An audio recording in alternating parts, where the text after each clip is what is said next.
একটা জিনিস খেয়াল করেছেন ভাই, এই মহাজনরা অনেক সময় দেখবেন যে অনেকে দাওয়াত করে যে ভাই আমার অমুক দিনে ছাদ ঢালাই আছে, আপনি আসবেন, কিন্তু একটা বারও মিস্ত্রিদের কথা চিন্তা করে না বা মুখের দুটা কথা বলেও না।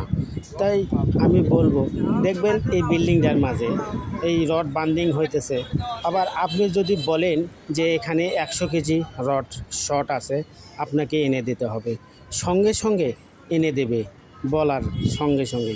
তবে দেখবেন আবার যদি ছাদ ঢালার দিনে বা দিন শেষে মিস্ত্রিদের পেমেন্ট করে দেওয়া উচিত কি না, কিন্তু মিস্ত্রি যদি বলে ভাই আমার টাকা দিয়ে দেন, তখন বলবে, এমনভাবে বলবে যেন ওদের কাছে কোনো টাকাই নেই, মনে হয় ঠিকাদার বাড়ির থেকে এনে টাকা পেমেন্ট করতে হবে। তো কি বুঝলেন আপনারা সবাই? এটাই বাঁশের তপ। লাইক কমেন্ট করে